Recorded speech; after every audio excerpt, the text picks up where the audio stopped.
It's now time to take a look at what the newspapers are saying. The story is making headlines on Nigerian newspapers. And I have joining me here in the studio a lawyer and social development advocate, Jide Ologun. Thank you so much for being here this morning. Good morning. And it's I love a the way you pleasure. look. Thank you very much.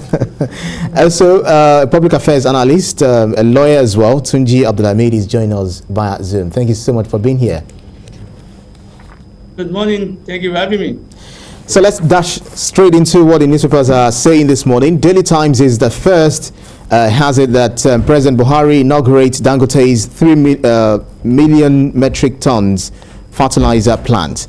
Says Nigeria's dependence on imported product to end soon. That's Daily Times. News Direct. President Buhari vows to improve security, power, commends Dangote on $2.5 billion fertilizer plant, says nation to witness a Greek boom. That's according to the News Direct. Daily Trust, ahead APC convention, that's the kicker, and the writer reads, governors, others plot against President Buhari's anointed candidates, and the writers read, chieftains oppose takeover by CPC men, and president governors in crucial meeting today. Northwest Borno leaders reject nominees. The Guardian, Yari warns President Buhari against imposition and party to rake in 1 billion naira from sale of forms. That's according to the Guardian newspaper. Next is the Nigerian Tribune.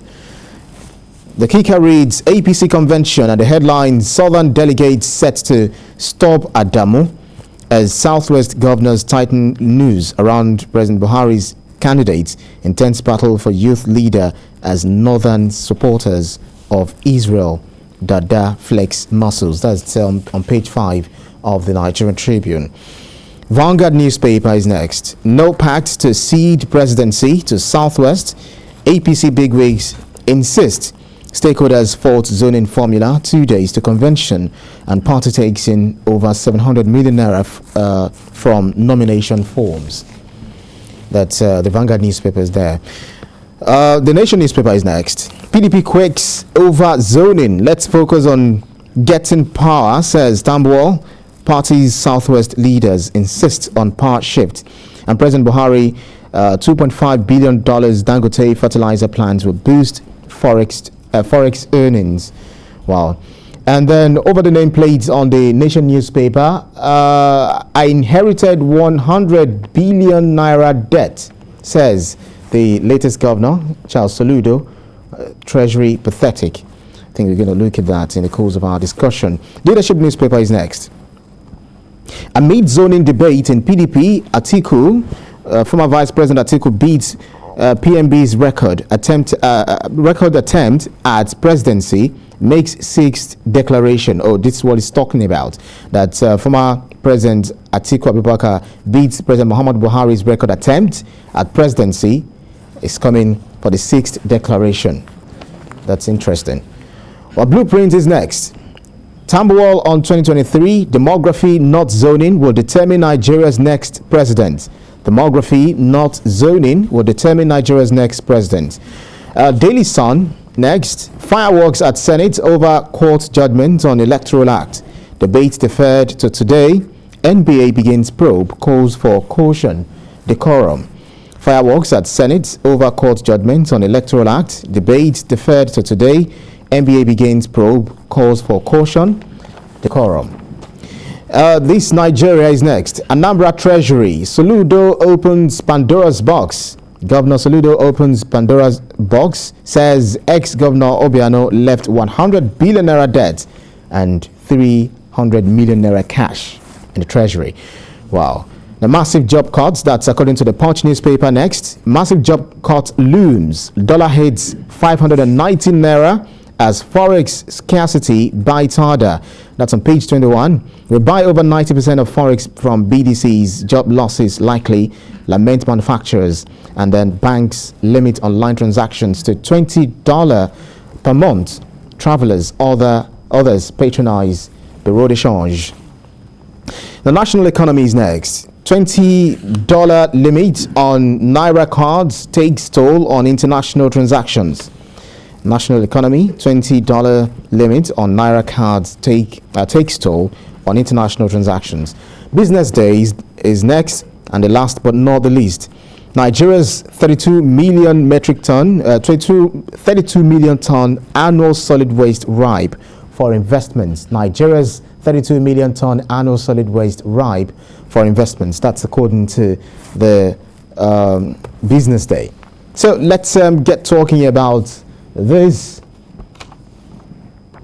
We'll start from our guest on Zoom, newspaper analyst from Zoom, lawyer, public affairs analyst, Tunji Abdulhamid. Thank you so much for being there. Let's talk about what this, the interesting headline. I inherited 100 billion naira debt. That's according to Anambra State Governor, Professor Charles Soludo, saying Treasury pathetic. What do you make of this in the face of the fact that we have the former governor even in the EFCC custody? Yeah, I think it's unfortunate that most time what we hear is this kind of story. It's worrisome, and because you see Nigeria and the states obtaining loans without corresponding results. In other words, if you obtain, it's not bad to obtain loan. It's not have to have the loan or debt. But if you look at the grant and you now see, oh, this loan that was obtained were the result. These are the results. Then you will not worry. But today, what we'll see is that, look, loan will be obtained. So many of them will be obtained in Nigeria now. I don't know the federal. I can't even determine the number of loan we have acquired and what actually our debt is today, the profile. So I think it's a worrisome and then embarrassing to the nation. But I want to also say that, look, Soludo should not. So there's so much expectation on Governor Soludo. And I think this will not be an excuse for him to say he's not able to perform.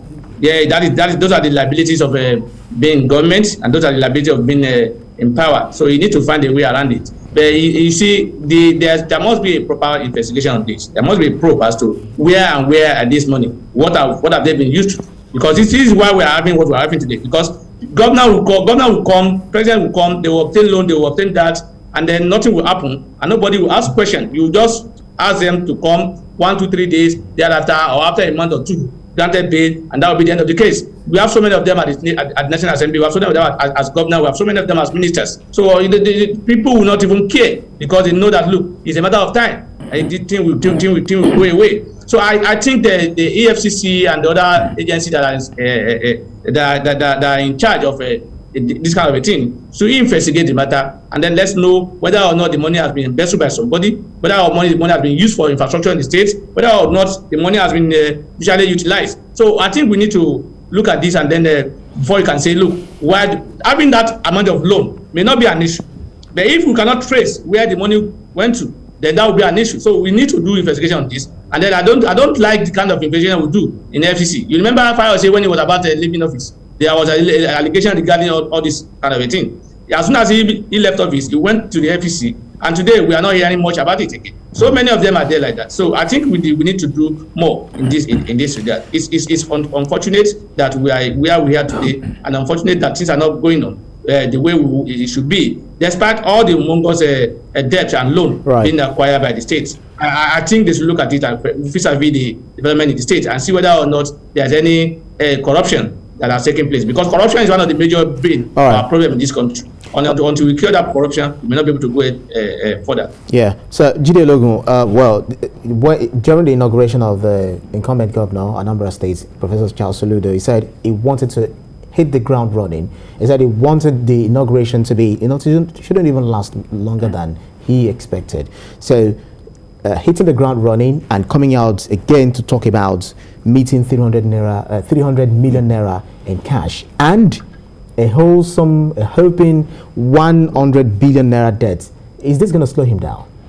As a former CBN governor, he needed to evaluate the financial health of the state, and he has come out to let us know what is on ground, and we expect that he will rise up to the challenge. And my concern is the lack of using the mandate that the Constitution has provided by the state to curb corruption, even though these are at allegation level. Now, if you look at section 15, subsection 5 of the Nigerian Constitution 1999 as amended, it says that the state shall abolish corrupt practices and abuse of office. So, if indeed the over 100 billion naira debt has been used to enhance the fortunes of Anambrians, then kudos to Governor Biano. If not, the EFCC invited him recently, arrested him, then let the law of the land takes its full course.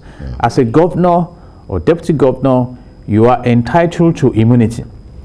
But the moment you step out of office, the immunity terminates. So if we are going to help this country, then let's apply the law so that you know that when you are in office, you cannot misbehave. Again, let's talk about crisis management, which is what the governor, the new governor is doing now. Let's be proactive. How can we as a state prevent all these reports that somebody went into office, embezzled so much? Then how can we, through the laws of the land also, peg our borrowings or make them productive? I know that my president and commander-in-chief of the armed forces, whom I respect so much, inherited about 12.12 trillion naira indebtedness when he took over from former President Ebele Goodluck Jonathan. But today, that regime has brought about 29 trillion naira indebtedness upon Nigeria. So how do we justify that? Is it in terms of development? If we have borrowed that much, why should we be the capital of poverty? Why should dollars be 590 as reported today? Why do we sell foreign currency on our streets? Why do we have policies that appear to be promoting inflation and hardship upon the people? So governance system is about the prompting of policies and implementation of policies, the engagement of resources resourcefully to create commonwealth for the common good. And that is why I want to congratulate Aliko Dangote for what he is showing Nigeria and the world, that things can work when you engage the business approach to it. If he can do it, why can't the government develop this nation? So I wish Governor, Double Governor Soludo the best in Anambra State. And I expect from the way he started with the low-key inauguration and what he is reflecting, that he will sustain it and not allow himself to be derailed by political sycophants who will be coming. Let me get back to Zoom, to Tunji Abdulhamid, and this is looking at money-related issues, you know, just like he also made allusion to the fact that $20 per month bank limits online transactions. So massive job cut looms. That's as reported by the Punch. Massive job cut looms. Dollar hits 590 naira as forex scarcity bites harder. We buy over 90% of forex from BDCs. Job losses likely, lament manufacturers and other patronize the bureau de change. What do you make of this, Mr. Tunji? For me, it's not surprising because the government is not doing anything different and is not doing anything fantastic or even bringing anything new to be able to improve the standard of living of people in this country and the economic situation of the country. Manufacturing, there is no electricity in the country. There is no necessary facility to do business are not available. So there is no way you can improve in your economy. And if there is no improvement in the economy, then there will be job loss and there won't be improvement in your dollar. When the government relies on dollar to even operate their own Nigerian issues, when they want to pay allowances to people, they pay in dollars. So how do you expect Nigerian to grow? You see, we need to look at Nigeria. Unfortunately, our government preaches homegrown and local content, but those in government too are not patronizing local content. Until we have that idea, we invite that culture of ensuring that look, what is produced in Nigeria is what we consume and what we rely on so much.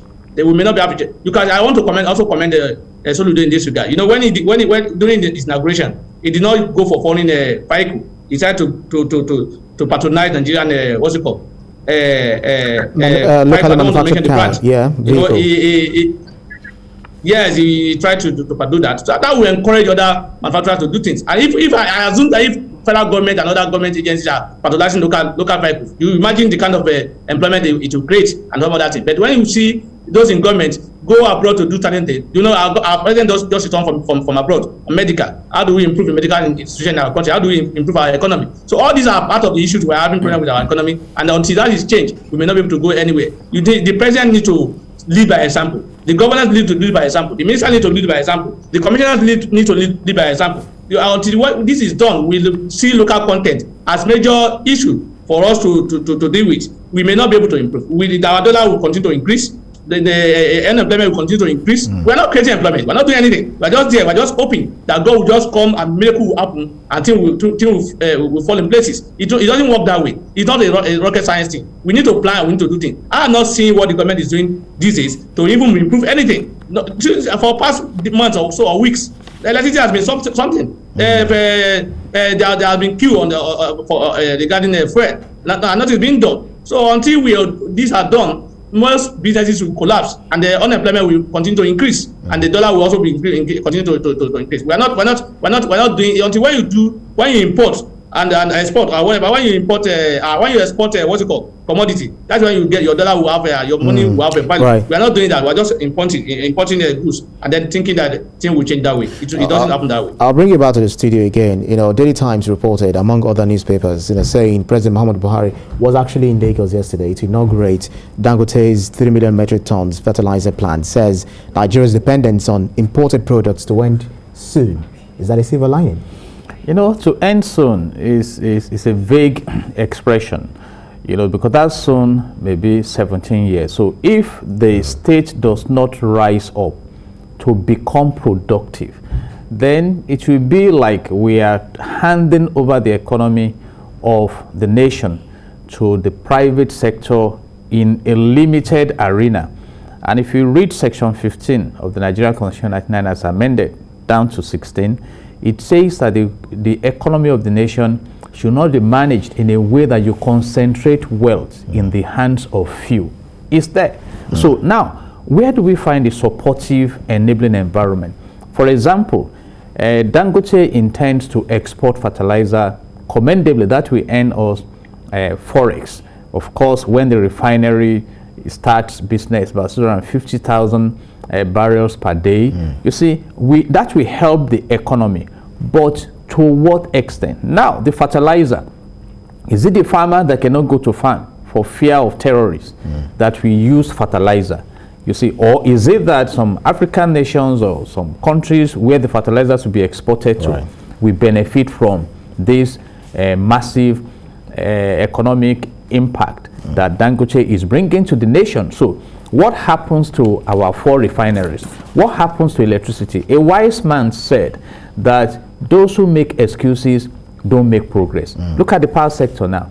Excuses. We read about oil theft. We read about different kinds. So how do we activate the productive capacity of the state to generate wealth, create employment for the people? If the manufacturers are now screaming that they are being stampeded by the downturn in the economy, then how are we going to provide jobs? How are we going to enable the nation through security? Because the youth who are expected to be employed are resting. So it's a holistic issue. So when you have a dream, someone says you need to stay awake to make it come true. So when we say that a problem will end soon, what are you doing to make sure that the problem ends soon? And that's why we are asking now that please engage our resources maximally. Learn from other countries of the world. Be deliberate about it.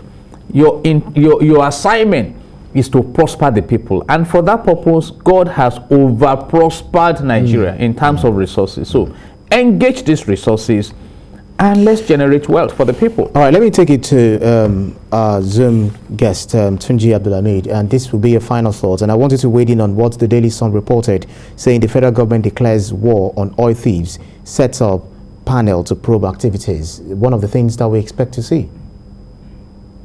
One of the things we are expected to do, but are we doing it? No. We have been setting up committees and we have been setting up investigation panel. Nothing has happened. So I will not be surprised. I'm not excited about that because I'm in Nigeria. I'm used to that. We need to move away from just policy statement and making statements. That we need to move into action. There is no action. There is no implementation. We need to, until we start enforcing our laws. Nothing will happen. This setting up of committees, setting up of this and that, no, without any consequences thereafter. We will not change anything. We need to move away from this. We need to do things different way. Or we can't be doing it. We have been doing this in the same way. Well, right. Let me quickly bring this today, and I wanted to weigh in on the fact that we are looking at waging war against those who are oil thieves. And to what extent do we wage war against oil thieves? Who are these oil thieves? It's just like the big question we are still asking. The Attorney General of the Federation, representing the government of Nigeria, disclosed to the world that they have identified over 500 sponsors of terrorism. And terrorists are ravaging this nation. Right. So who goes after them? Almost a year now, they have not been named, they have not been prosecuted. Right. And in the UAE government prosecuted about 6 sponsors of Boko Haram and jailed them. 3 to, I think, 10 years imprisonment, 3 to life imprisonment. You see, so when do we begin to deal with crime in the land? We are almost tired of all this identifying and I mean, so look at how long it was. Yeah. For the government, it was even the judiciary that came in to brand the bandits as terrorists. And now that Section 84, subsection 12 of the new Electoral Act is offensive to the government, the government rushed to the court within a month to deal with that. So how serious are we about prospering this land? Right. Oil chiefs are there. NNPC is threatening zero remittance to the Federation. I think they did earlier this month. But the same as NNPC is telling us they want to go and cite filling stations in Niger Republic to curb smuggling. So who is in charge of all the smuggling? So there may be a collusion with some government forces and these criminals to put this nation into poverty, and they'll be judged for it. Right, they'll definitely be judged for it. Let's Tunji Abdulhamid, sorry for the interference. We just wanted to wrap up in 20 seconds, if you can do so.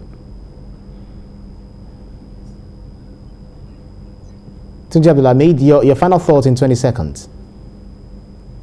Yeah, I think I want to align myself with Adviser Lokun that until we decide to say, look, call a spade. Punish people who are not doing the thing what they are supposed to do. Those who are corrupt, and then those who are government thinking beyond outside the box, and laying foundation that are proper, or doing what he expects people to do. That's when we have a change in this country. All right, thank you very kindly. Public affairs analyst and a lawyer, Tunji Abdulhamid, who joined us from Zoom, and also in the studio here, lawyer and social development advocate, Jide Ologun. Thank you so much. Thank you for your thoughts. God bless Nigeria. Thank you too.